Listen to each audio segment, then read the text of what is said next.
Fala pessoal, e aí, tudo bem? Professor Kleber na área, mais uma aula de automação. Hoje vamos abordar o tema de programação ladder ou linguagem ladder, né, como a gente chama em programação lógica. Então a aula de hoje está referente a esse assunto. Nós vamos estar trazendo aí, né, algumas simbologias, aproveitando esse ambiente virtual de aula que é pela videoaula.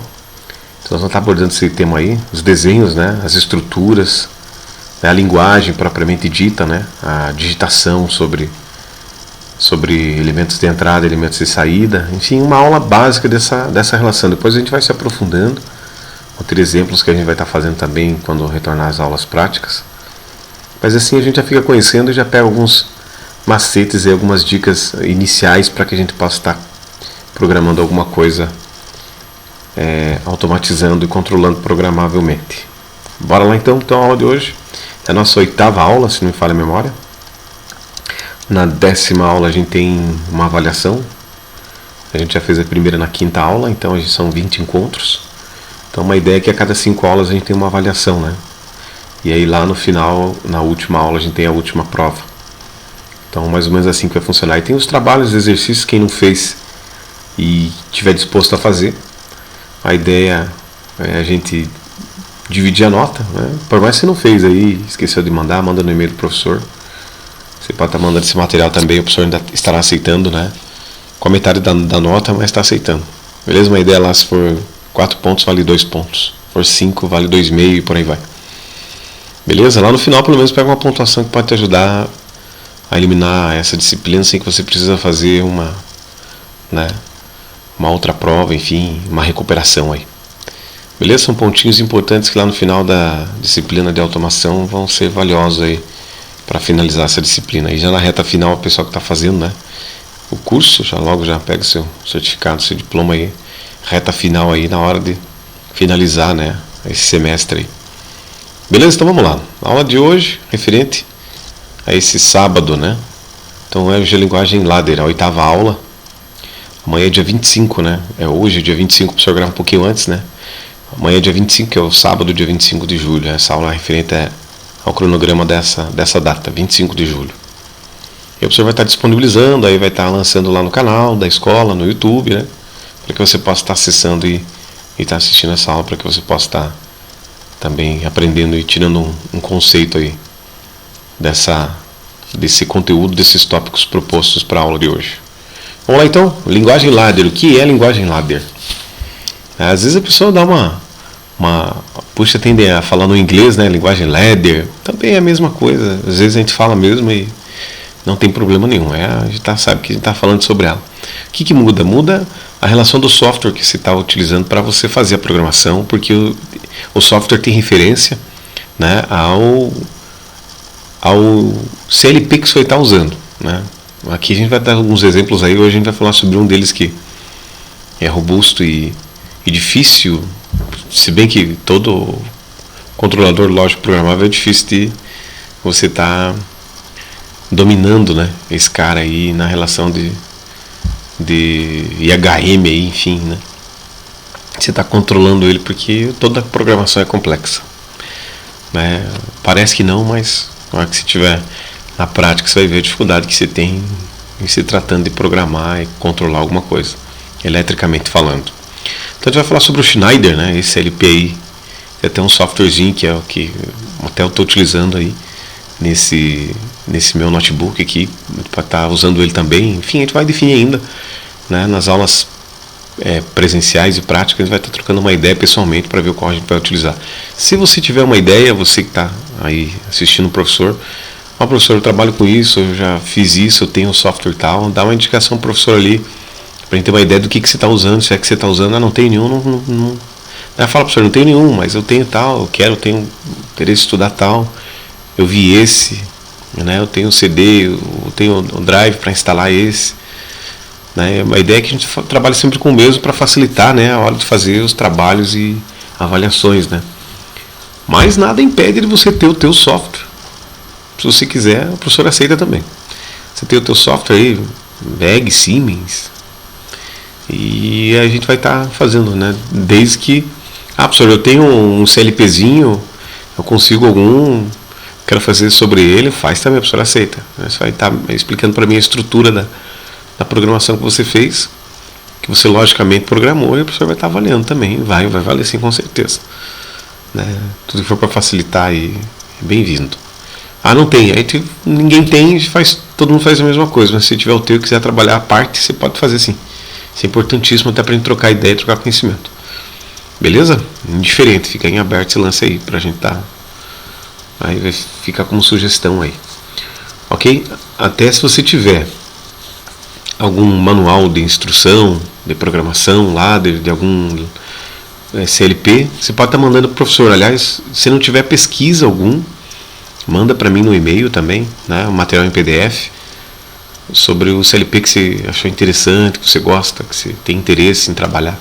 Aí tem lá, você vai achar na internet o manual inteiro, você baixa ele em PDF, comenta alguma coisa descritivamente e manda para o professor. Fala alguma coisa sobre o cara, né, ali, como que ele funciona, qual a capacidade dele de controle, né, quantos você pode estar agregando junto, se é só ele ou não, dependendo do tamanho dele, né? Essa relação aí. Então fica como um trabalho de pesquisa, beleza? Manda no e-mail do professor até sábado que vem. Vai valer uns pontinhos lá. Ok? A gente vai somatizar depois no final esses exercícios que foram propostos aí. Vamos estar somando eles para fechar uma parcial de uma média. Tá bom? Então vamos lá. Então vamos falar sobre a linguagem ladder.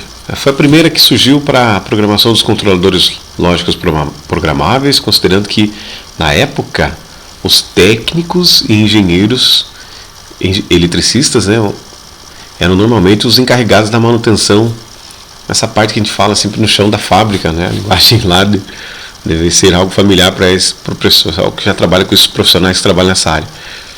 Então, assim ela foi desenvolvida com os mesmos conceitos, né, dos diagramas de comandos elétricos que utilizavam as bobinas e contatos.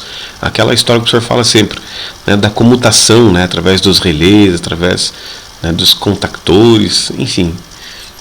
E aí a linguagem ladder de programação entrou para substituir, em vez de você ficar trocando fiação, né, e equipamentos elétricos, você troca só a programação do cara e muda, né, a maneira com que se programou ele, a maneira que será controlado e comandado. Então essa é a ideia da linguagem, né? Ela está aí para facilitar esse lance aí. E depois que ela entrou, ela foi uma evolução na relação aí. Hoje a ideia é sempre automatizar, programar tudo, né? Hoje é uma necessidade da fábrica, da empresa, do profissional que está trabalhando na área. Né? Antigamente o profissional eletrotécnico entrava, né, no ramo, nem ouvia falar em programação, em CLP, né? Na parte de inversores aí era bem raro, né? Poucos, né, segmentos trabalhavam com isso. Enfim, grandes centros e grandes empresas já trabalhavam, mas a gente não tinha esse acesso, né, assim propriamente dito. Hoje não, hoje qualquer lugar que você vai está tudo automatizado, né? Não tem como, né? E essa é a tendência, cada vez está mais programado a coisa, mais complicado fica. Mais pressão vem, mais exigência vem, né? E é uma das coisas que a gente tem que estar segmentando e estar ampliando o conhecimento. Então, sempre é bom estudar sobre isso, a gente sempre está estudando e está sempre faltando alguma coisa, né? E eletricamente tudo, né? Eletricamente desde o basicão aí. Se você parar para analisar, tudo foi evoluindo, a gente foi ficando para trás, né? A gente sempre estuda e fica para trás, estuda e fica para trás, sempre tá renovando esse conhecimento porque as coisas vão avançando, né? E a gente não pode ficar parado, porque senão a gente vai perdendo oportunidade de trabalho aí, porque ficou estacionado no conhecimento, né? Então é isso, para a gente ter sempre essa ciência, né, da importância que é estar estudando programação ladder, enfim, inversores, comandos lógicos, né? Programação, automação, e é isso. Isso que o mercado vem buscando é a bola da vez, né? O professor sempre fala isso. Então vamos lá, a principal função de um programa nessa linguagem ladder é controlar o acionamento das saídas, dependendo da combinação lógica dos contatos de entrada. Então aquilo que entra é aquilo que vai controlar alguma coisa saindo, né? Input e output, né? As entradas e saídas para essa programação. O que a gente faz? A gente tem um diagrama. O diagrama nada mais é do que o desenho, né? O esqueminha programado para contatos ladder. né? Então isso é uma técnica adotada para descrever uma função lógica utilizando os contatos e relés. Então a gente está descrevendo no software, né, as funções lógicas. Aí sim ela vai estar utilizando os contatos e relés lá na saída, que estão sendo controlados por aquilo que foi logicamente programado para funcionar, né, os contatos ladder, né? Então contatos descritivos, interpretação gráfica, né, programação, para que a gente possa estar controlando. Então o diagrama de contatos é composto de duas barras, né? As barras verticais que representam os polos positivos e negativos de uma bateria. E a gente vai estar vendo isso. Então esses são os contatos ladder, né? A gente vai estar vendo isso, como que fica isso no desenho, no software, como que a gente vai descrever isso no diagrama ladder. Então o que a gente tem nesse slide, a gente tem um modelo aí falando sobre isso, né? Então essa ideia das linhas ali que o professor fala, parece até engraçado, mas é daí que a gente parte do conhecimento para a gente entender, porque essa maneira aí, essa barra aí é a ideia que você vai ter por trás da linguagem ladder, né? É essa maneira aí que você está vendo das linhas aí do fluxo de energia, do trilho de alimentação do teu lado esquerdo, do trilho de alimentação do lado direito. É a partir dessa ideia, desse desenho, desse diagrama, que a gente vai estar fazendo a linguagem ladder, representando graficamente o fluxo da eletricidade virtual, né, entre duas barras verticais energizadas. Essa eletricidade virtual, entre aspas, ela flui sempre no polo positivo em direção ao negativo. Esse é um conceito para que a gente tenha sempre um caminho a seguir, sempre siga padronizando isso, para a gente poder estar desenhando. A gente vai estar descrevendo isso no software, tem a biblioteca, ele vai ter as ferramentas, a gente vai estar buscando essas barras aí, fazendo a nossa programação usando o fluxo de energia virtual. A gente sempre fala disso, eletricamente basicamente é isso. Você modela matematicamente, né? Aí em cima dessa modelagem matemática você tem o estudo, a pesquisa. Aí depois você vai simular, né, virtualmente, que é o que a gente faz na programação ladder. A gente tem os elementos de entrada prontos, os elementos de saída prontos para que a gente esteja comandando. Mas a gente precisa ter o diagrama elétrico e essa eletricidade virtual. Então a gente programa, então, ou seja, virtualmente a gente executa esse comando, e aí depois a gente real, né, um objeto real lá de saída que vai estar sendo comandado e controlado. Então a gente sempre está fazendo, então a gente pesquisa, simula e aí aplica verdadeiramente, né, a coisa. E é assim que funciona. Então a gente parte desse princípio aí. Mas o vizinho aproveitou hoje aqui para fazer um furo lá em cima. Parece engraçado isso, mas sempre que você vai gravar alguma coisa, tem um abençoado que está sempre fazendo barulho, né? É impressionante isso. Então quando você está gravando alguma coisa, sempre tem uma... Vamos deixar o vizinho lá em cima do apartamento furar. Fura, vai, abençoado. Furando as paredes lá em cima. Então, eu não vou voltar a gravação porque já estamos na metade do vídeo, da videoaula. E é assim, sempre que você está gravando alguma coisa, aparece um barulho aí para fazer parte do nosso filho. Fura, vai lá, filho. Vai lá, meu filho. Então, a partir dessa ideia que a gente tem aí, né, a nossa programação. Beleza? Então, é o nosso diagrama do fluxo de energia virtual. Então, vamos lá. Continuando com a aula. Então, a linguagem ladder, né, tem as instruções da linguagem para você. Você tem os contatos abertos e os contatos fechados e a saída do relé. Então são símbolos semelhantes aos encontros nos esquemas elétricos, né? Os esquemas lá dos contatos e bobinas. Então essa instrução são programadas lá no nosso software. Daí esses contatos a gente já falava na aula passada, a relação do contato aberto, contato fechado, a saída dos relés, né? E por aí vai. Então são simbologias que a gente tem que estar sempre agregando aí, para a gente estar podendo, que facilitem na hora de a gente desenhar e buscar esses contatos lá na biblioteca do software. Então fazer essa relação de dispositivos de entrada versus lógica de controle. Então essa relação pode causar confusão inicial ao usuário durante a implementação dos programas de aplicação para CLPs. Então normalmente a gente faz a associação direta entre elemento utilizado na lógica de controle e a condição do dispositivo de entrada que gera tal confusão. Então, a relação do dispositivo de entrada vai estar sempre gerando uma confusão lógica daquilo que está sendo controlado. Então por isso que a gente tem que estar sempre prestando atenção para que essa confusão não seja lançada no início, durante a implementação do programa na aplicação para o CLP. né? Então a gente tem que fazer essa associação direta aí e tomar esse cuidado na hora de fazer a programação lógica, né? Então essa é a condição para que o dispositivo de entrada não gere tal confusão. Mas a gente vai estar debatendo e na hora que estiver programando a gente vai estar vendo essa aplicação aí. Vamos lá então, ainda falando sobre os dispositivos de entrada versus a lógica de controle. Aqui a gente tem uma tabela que a gente retrata alguns dos contatos dos dispositivos de entrada, que são a maneira que a gente vai estar programando lá.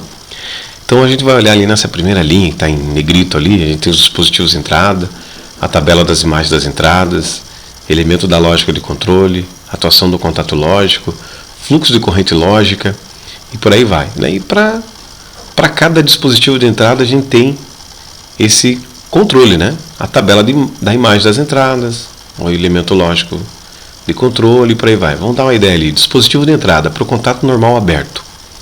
A gente tem a tabela de entradas 0, elementos lógicos de controle nenhum. Atuação do contato lógico não. Fluxo de corrente lógica não. Aí a gente tem o dispositivo de entrada para contato normal fechado. Então a tabela de imagem das entradas é 1, o elemento lógico de controle. A gente tem o desenho, a simbologia para esse cara. Ó, a atuação do contato lógico é sim. O fluxo de corrente lógica sim. É essa relação entre o primeiro normal aberto e o normal fechado é que gera aquela confusão lá que o professor falou, né? E aí na sequência a gente tem aí de novo segmentando ali as outras simbologias, né? Para o contato normal aberto, tabela de imagem de entrada 0, elemento lógico de entrada de controle é aquela simbologia ali, atuação do contato lógico não, fluxo de corrente sim, diferente do primeiro, né? O primeiro era não, o segundo é sim e não. Então tem aquela relação entre falso e verdadeiro na programação, que são as funções lógicas, né? Lembra das portas de entrada lá, digitais? Então sempre tem essa confusão daquilo que é falso e daquilo que é verdadeiro. E quem trata isso é a tabela, né? É essa relação entre o dispositivo de entrada e a lógica do controle.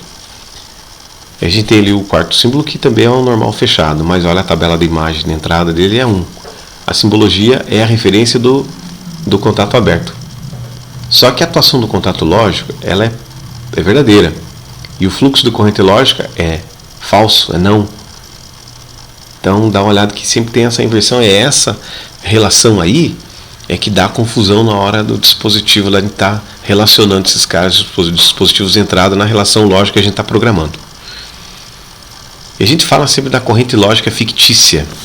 Assim como a gente tem o fluxo de eletricidade virtual, porque a gente está sempre simulando antes de implantar, antes de colocar para funcionar, para rodar, a gente está sempre simulando, né? Então, para que a bobina seja acionada, essa instrução executada, propriamente dita, faz-se necessário energizar logicamente. Então, como a gente não vai fazer isso agora, a gente vai poder botar o software para simular esse sentido de corrente fictícia lá na nossa programação. Então, supondo que entre as barras verticais que sustentam toda a lógica de controle exista uma diferença de potencial, né? Então, aquela relação da eletricidade, né? A DDP, a diferença de potencial. Então, a barra da esquerda com o potencial positivo e a barra da direita com o potencial negativo. Lembram disso, da eletricidade, das aulas de eletricidade básica? Então, é essa referência que a gente aplica para instrução executada para a corrente lógica fictícia. E a gente já tem as barras ali da programação já aplicando alguns símbolos, né? Então já muda a coisa. Aí a gente tem ali as funções, né? Quando o elemento de entrada, a corrente fictícia fluindo, né? A carga lá no elemento de saída, né? E o fim do programa.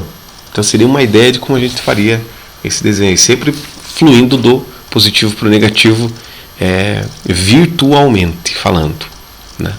Então dada essa relação aí da diferença de potencial do ponto A para o ponto B, da barra da esquerda da barra da esquerda até a barra da direita, é essa mesma relação aí de potencial para a corrente fictícia. A relação de dispositivos de entrada versus lógica de controle ainda, falando sobre independente das características do dispositivo conectado ao módulo de entrada, ou seja, o contato normal aberto ou o contato normal fechado, a lógica de controle pode ser implementada com os contatos NA e ou NF. A gente vai ver a ideia dela aplicando na barra, programando ela controlando.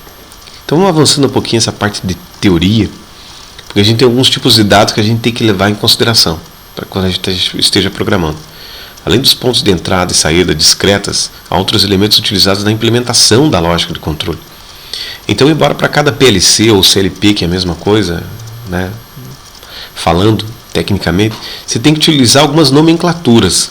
Essas nomenclaturas vão facilitar bastante, porque sem elas a gente vai gerar erro de programação e confusão na hora de programar e representar graficamente essa linguagem ladder, né, a forma de endereçamento propriamente dita, ou seja, a equivalência entre os tipos de dados disponíveis na CPU, que é o nosso computador lá, distintas, e elas proporcionam a rápida adaptação ao usuário. A ideia é essa, né?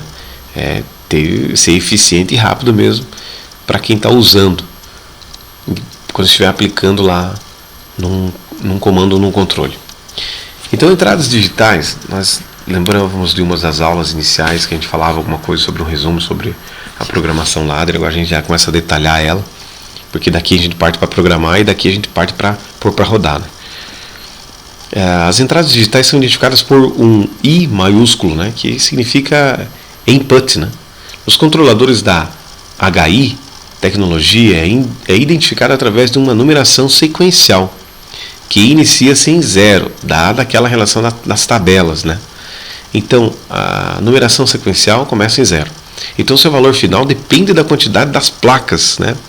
I/O, né? Então, input barra output, entradas barra saídas, né? Em relação ao modelo do controlador.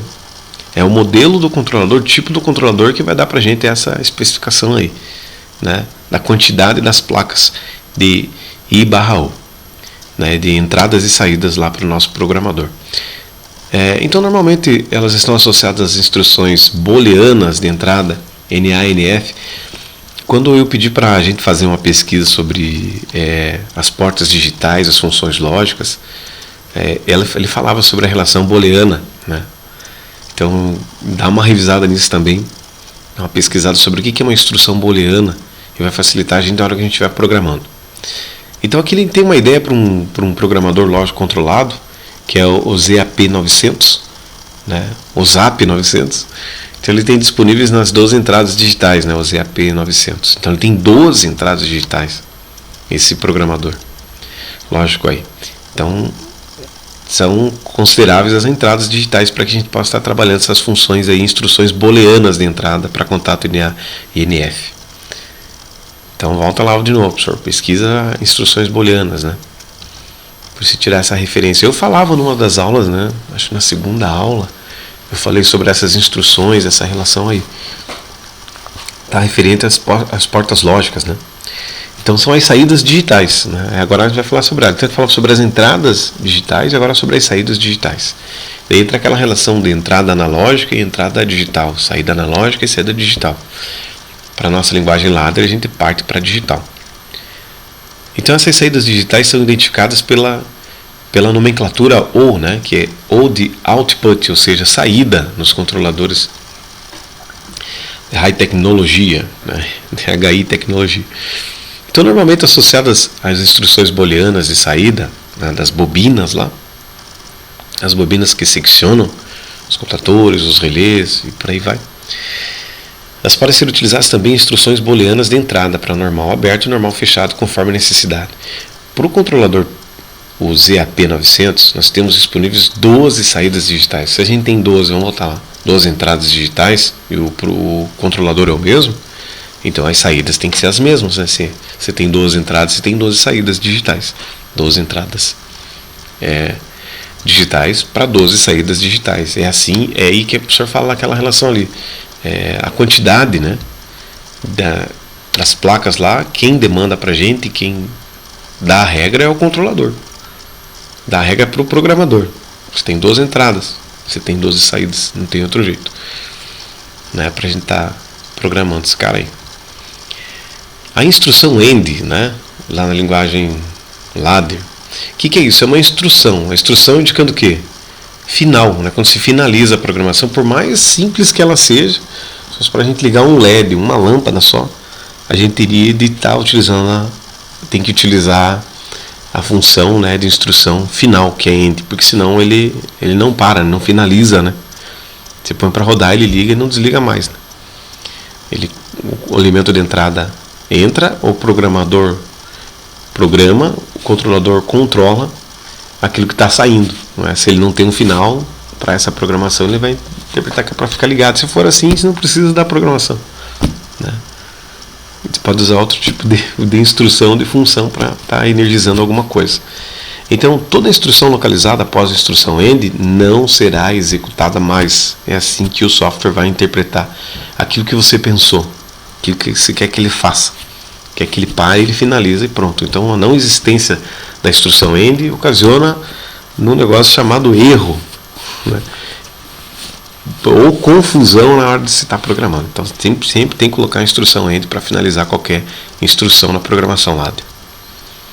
Aqui o professor colocou alguns desenhos, eu tentei fazer também no PowerPoint, ele ficou mais ou menos. Então a gente tem a programação ali para a gente estar utilizando uma botoeira liga e desliga, né? Ou um botão, como se queira, push button, né? Para que esteja ligando e desligando alguma coisa. Então a gente faz assim, inicialmente a gente acredita que a saída seja output igual a zero, output zero, né? Ou zero, né? Saída zero. Ela estará acionada quando a entrada, o elemento de entrada for zero também, e estiver aberta. Vou esperar o rapaz furar lá em cima da parede. 10 horas da noite o cara tá furando a parede, bicho. Eita, paciência. Voltando. Então a gente acredita na relação das saídas, output zero. Ela estará acionada quando a entrada, a input for zero também, né? E ela estiver aberta. Assim é que é indicado na linguagem ladder. A verdade é exatamente oposta a essa ideia, ou seja, a saída output zero só estará acionada quando a entrada a input for zero também ela estiver fechada. Então é essa a referência, né? Output zero para a entrada zero. E aí tem essa relação de aberta ou fechada. É assim que a gente segue, né, essa referência inicialmente aí da saída, indicando na linguagem ladder. Aí tem um desenho ali, a função de baixo, né? Aliás, tem um desenho para o contato. Elemento de entrada, na nossa esquerda aí, você olhando para a tua tela. Você tem entrada, referência zero. A saída é output zero, né? E a gente tem a instrução final para end, né? Para finalizar a programação. Não estamos controlando nada ainda, mas é a maneira que a gente tem que acoplar esses elementos lá no nosso desenho, na nossa programação. E aí a gente começa a aplicar o que a gente está controlando lá na saída.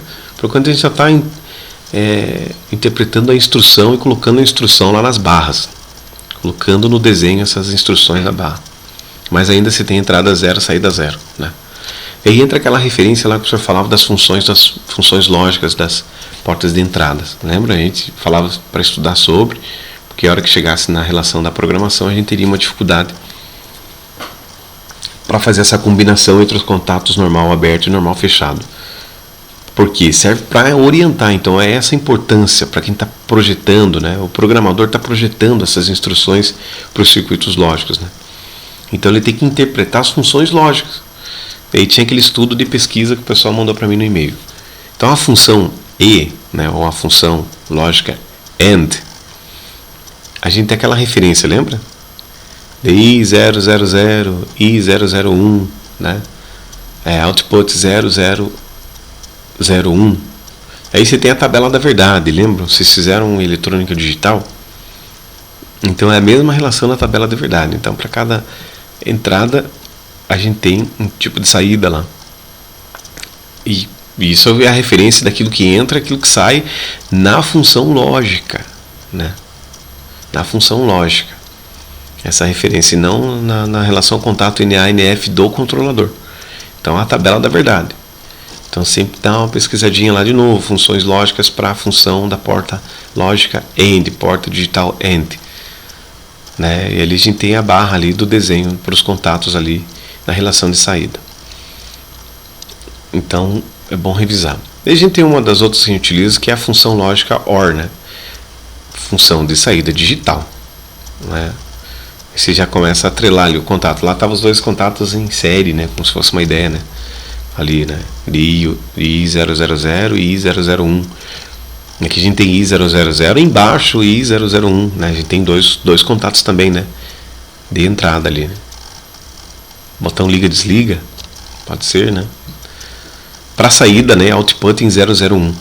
E a tabela da verdade para ela. Então tem sempre a tabelinha. Quando a gente for fazer a programação, a gente tem que ter essa tabelinha fácil, né? No nosso computador ou no nosso celular, enfim. Ela impressa a tabelinha de verdade para as funções lógicas, né? A função AND e OR, né? Essas duas iniciais, né? Pelo menos essas duas para a gente começar a programar alguma coisa e jogar essas funções lógicas lá para rodar no software, na programação. O senhor pegou aqui como ideia a programação do ambiente virtual para o Zélio Soft, né? Para o software do Zélio 2. Esse software está lá para o Schneider, né? Para o CLP da Schneider, para os CLPs da Schneider. Mas então, assim que o senhor queria pegar essa tela, para que você tenha uma referência daquilo que a gente vai visualizar lá no computador.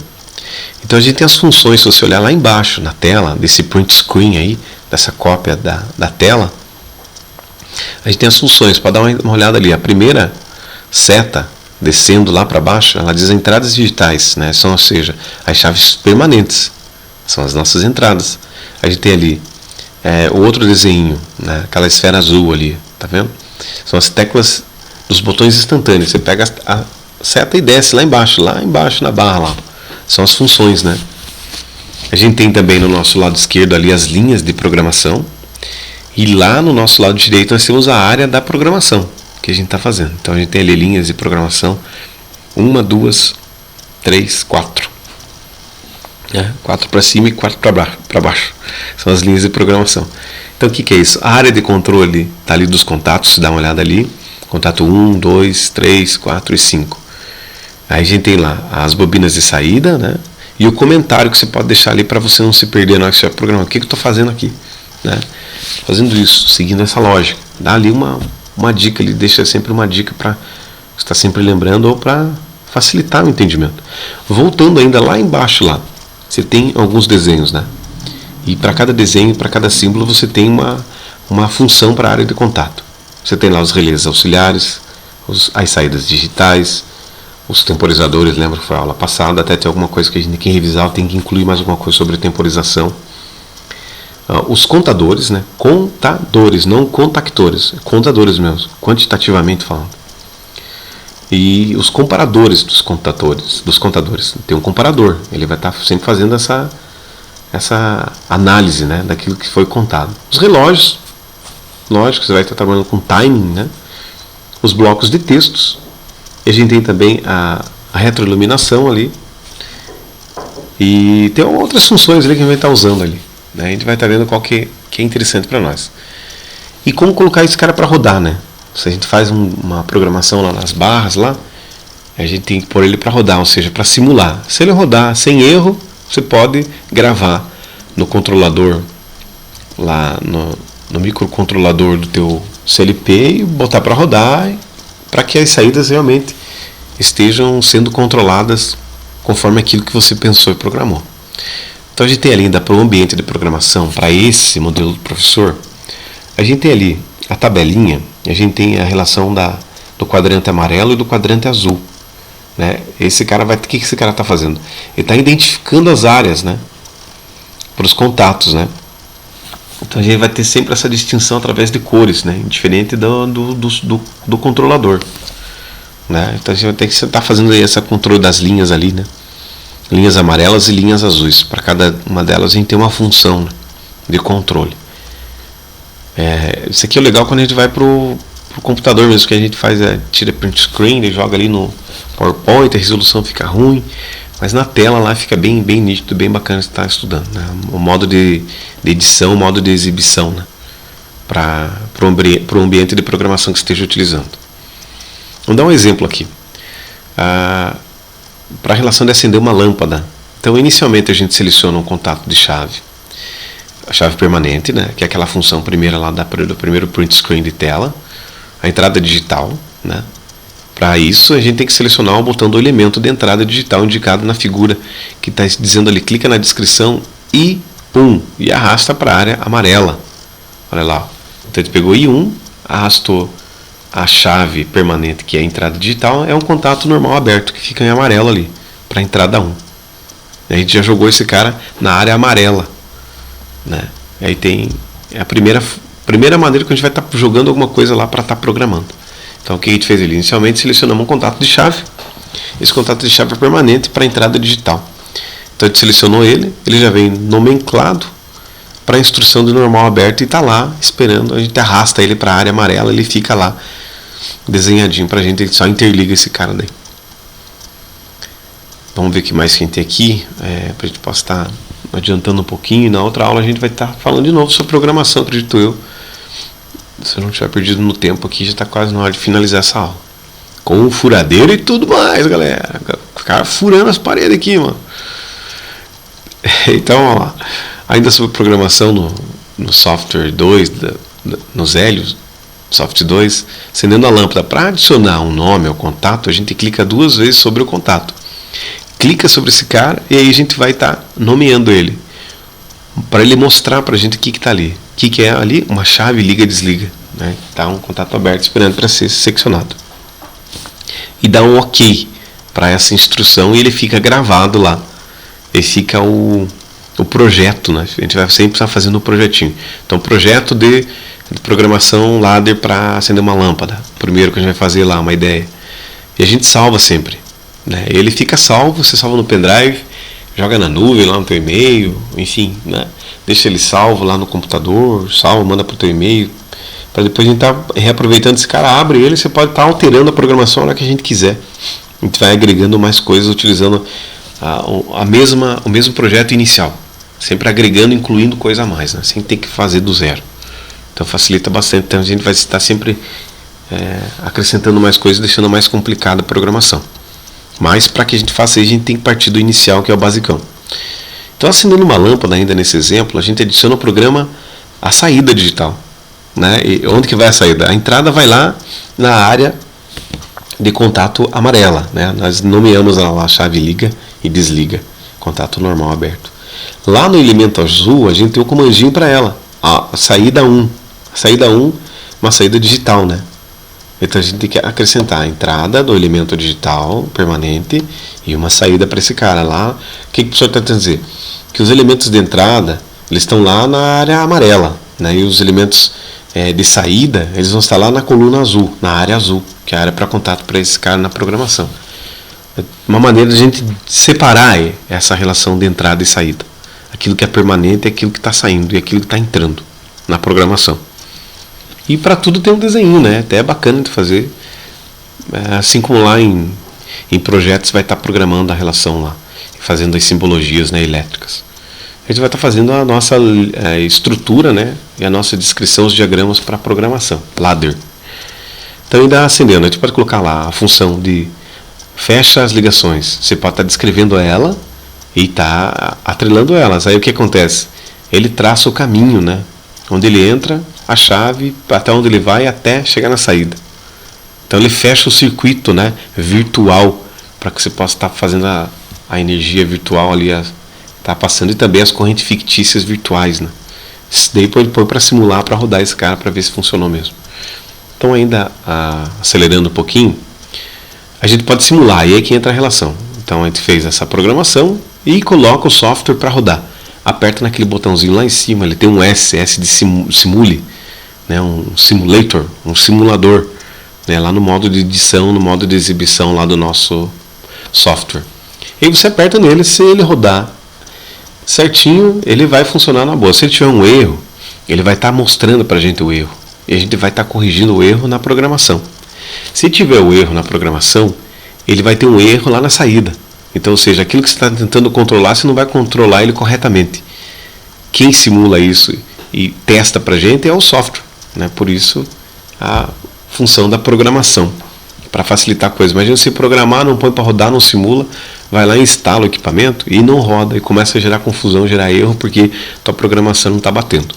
Né? Tem erro de função lógica, erro de entrada e saída daquilo que você está tentando controlar, comandar na saída. Beleza? Então põe para rodar, põe para simular o software, né? E é essa a relação. A simulação, eles têm as funções ali para a tecla run, a gente vai estar vendo isso aí também, né? Para iniciar a simulação, para finalizar a simulação, né? A simulação, quando ela estiver em andamento, o local de identificação ele fica em vermelho, né? Ele mostra onde o circuito está energizado. Então, quando ele está em vermelho, ele está energizado e não erro. Aí você fala, está em vermelho, está em erro. Não, ele está rodando, você pôs ele para simular. Ele fica rodando, simulando. Então a parte que está em vermelho é a parte que ele está energizando virtualmente, né? Ficticiamente. Não é o erro em si. O erro ele vai apresentar no descritivo para a gente, os locais, né? E aonde que está o erro? Você está na área azul, você está na área amarela. Se ele está na entrada, se ele está na saída, né? E ele fala ali também, quando ele fica em azul, essa função run ali, ele mostra o circuito quando ele não está ligado, não energizado. Energizado em vermelho sempre, né? E aí tem essa leitura aí, essa demonstração aparece na tela sempre. O software está sempre orientando a gente. Na maioria das vezes quando a gente erra, sempre quando a gente erra, né? Se a gente fez certo, ele põe para simular, ele roda certinho, não gera erro nenhum. Só vai aparecer os comentários ali. Que mais? Ainda sobre essa relação de programação para a lâmpada, a gente tem que comparar o software. Se você quiser, por exemplo, mudar a tua programação, você botou ele para rodar, para simular. Se você não parar ele, você não consegue agregar mais nada, incluir mais nada, nem tirar nada, nem incluir nada, porque ele está rodando, né? Ele dá essa ideia, virtualmente falando. Então você tem que parar o software de simular e aí desfazer a tua programação, acrescentar mais alguma coisa, modificar a tua programação, editar, né, reeditar, né? Então você tem a tecla de edição para você estar editando, colocando coisas novas. Não, errei, tem um erro lá, ou eu quero colocar mais coisa, vou lá na tecla de edição, paro o simulador para que eu possa estar mexendo na programação, senão você não consegue. Parece básico, clichêzão, mas acontece muitas vezes. Porque eu não consigo achar a função aqui na biblioteca do software, porque se não parou de simular, se fez uma programação, ele tá rodando. E é assim que ele vai funcionar lá, né? Quando você quer que ele pare, na função end. Do contrário, o software fica sempre simulando, né? E se você energizar isso na prática, ele vai estar sempre rodando e não para nunca, se não tiver a função fim, a função end. A gente pode estar colocando lá selo para chave instantânea, né? Isso aqui a gente vai estar falando na outra aula, a gente volta com mais algumas aplicações. Ainda voltando para essa função básica, para essa programação inicial, né? Então a gente vai buscar e organizar alguns arquivos, né? E aproveitar essa relação aí, quando a gente estiver no laboratório, a gente está aplicando ali. Ali já seria legal a gente ir para o laboratório, né? Tomara que dê certo já. Mas o ideal seria a gente fazer mais uma aula ainda falando sobre a programação, sobre as funções, né? Sobre as instruções, para daí a gente tá indo para fazer no software. E depois do software a gente vai para o laboratório, põe para rodar, né? Simula virtualmente e põe para rodar realmente. Beleza? Então a aula de hoje seria isso. Dá uma pesquisada também, se você puder, na relação de programação LAD, veja o que seria interessante. Né? Essa aplicação ali, se você tiver algum controlador que você conheça, se você já trabalhou, manda para o professor em PDF uma pesquisa de um controlador, né, de um CLP que você achou na internet e manda para mim no e-mail. Beleza, galera? Então, no mais, seria isso a aula de hoje. Até a próxima. Dúvidas, manda no meu e-mail. Recebi os materiais, já respondi a galera lá no e-mail, recebido. E agora eu espero essa nova pesquisa. É uma pesquisa simples de um único tópico, um único objetivo de pesquisa. E se manda para mim no e-mail, vai valer um ponto lá para a gente somatizar lá no final. Então até a próxima aula. A próxima aula é a aula 9. Na aula 10 nós teremos mais uma relação de avaliação. A gente vai ver conforme o cronograma na relação prática para a gente estar fazendo alguma coisa presencial também. Então fica com Deus, um grande abraço, bom sábado, bom fim de semana. Até mais.